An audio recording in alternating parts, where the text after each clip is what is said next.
Fiber Flux. In this video, I'm going to give you a spring/summer update of our year-long temperature cow. Now, this is a year-long project that we've been working on. I launched the project back in January, so we've had a good 5-6 months to work on this. And this year, I do a temperature project each year, a year-long temperature project. Now, last year we did like a shawl. This year we're doing a granny square blanket. So each day in the month of, in the year 2019, I had to think about that for a minute, we're going to be making a square per day.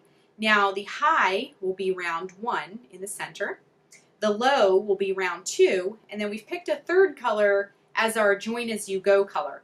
And that will be, now as you can see, I have tons and tons of ends. We haven't gotten to that point yet. We will at some point, but not at this point. And all the squares are using the join as you go technique in the white for mine, but I've seen a lot of different colors and it's been so much fun, but we'll get to that in a moment. So each day you make a square, a little tiny square, you join it on, and then so forth and so on.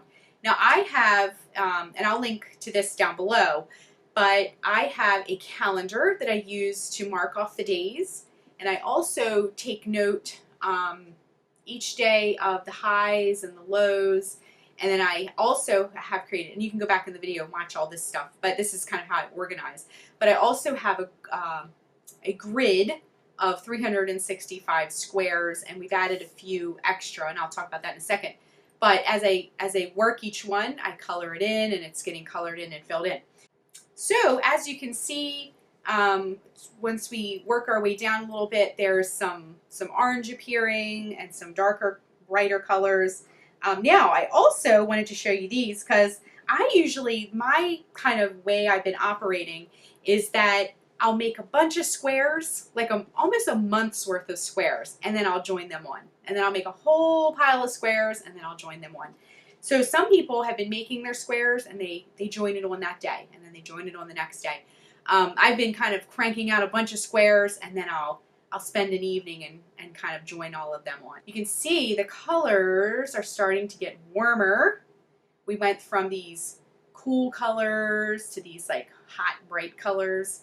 So, and some of the color combinations have just been so pretty. Like this one to me looks like a little spring garden.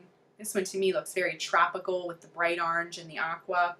And then this one is just really vibrant, the yellow and the pink. So very graphic colors, very bright. I did a rainbow theme. Now some of you have been, and I kind of keep myself organized in this bin.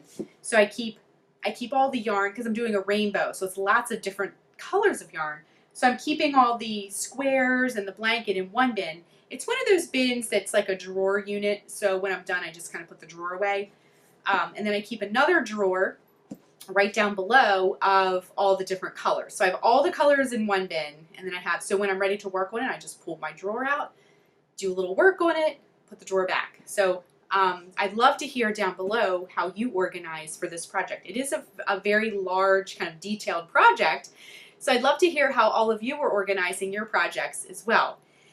Now, back to what all of you are doing, I have seen in our Ravelry group, and if you're not a member of that, hop on there and join. That's kind of our little community, the Ravelry crochet along group on Fiber Flux, where you can share your work, you can get opinions about color if you're stuck, or you made a mistake somewhere and can't figure it out. There's a lot of seasoned crochet veterans in there that really like to jump in and help. It's a great community, it's a great place to hang out. But I've seen the, let me grab this back out again, the join as you go colors. Now I did white, just like a bright, simple white. I saw one person in our group has done like an aqua, like this like aqua color as their join as you go color. So pretty and interesting. Some people have done more muted tones. Somebody did like all heathered colors, and it's very, just muted and pretty and just so interesting. It's just so interesting. Somebody did, as their join as you go color, they did black. So all these center colors really just pop right out. So it's been a lot of fun. And I also saw someone who did a really neutral gray So that was really fun to see how the colors kind of played around with the gray as well. So anyway, hop on over there and see all the colors that people are using. It's a really fun place to kind of scroll through the pages and look at what people have done. So I'll put the link down below for that. And also on social media, use the hashtag FiberFluxCal to share your work as well. There's been some really neat pictures people are sharing in those social media platforms using the hashtag. So we are going to have another update in the fall. I'm going to keep working hard on my blanket, keep adding square after square. Oh, one more thing I wanted to share.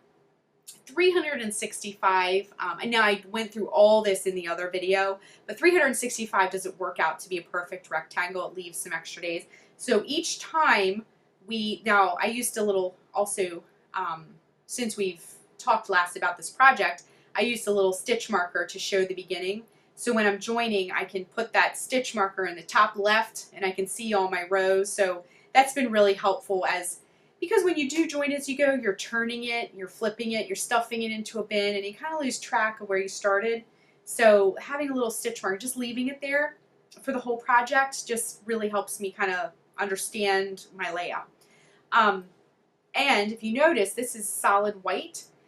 In between the months, not the first or last day of the month, but in between the months, I've been doing a solid white block to designate where a month begins and where a month ends, and that's been really helpful to see the temperature and to see, oh, these 2 rows are January and these 2 rows are February, and it really kind of sort of bookmarks it where the month begins and a new month, where a month ends and where a new month begins. So that's been a nice visual to have those blanks there. And I do go through that in a lot more detail in the other video. So if you haven't joined us yet, you can still make this blanket. We're only about halfway through the year, so you can still jump in and join. Now you could even do something a little bit smaller, or you could do from this date today till this date next year.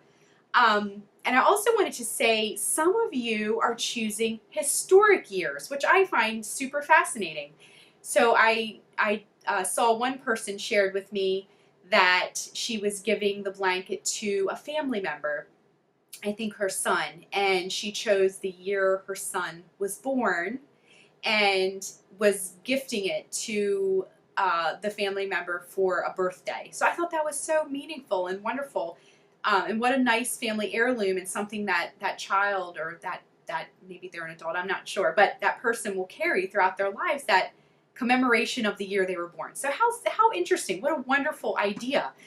So anyway, share below what your experiences have been, if you are going to join us, if you're just going to choose a special year, maybe an anniversary or a birthday or something like that. So use the hashtag, join the Ravelry group if you haven't already, and also be sure to hit that subscribe button, and we are going to update this in the fall. So my blanket will be a little bit bigger then, have some really warm colors as we move through summer, and early fall can be pretty warm as well sometimes. So I will see you in the fall when our blanket has grown a little bit more. And again, be sure and hit that subscribe button. Thanks so much for watching, and be sure and click the subscribe button to get all the latest FiberFlux video updates. Thanks again.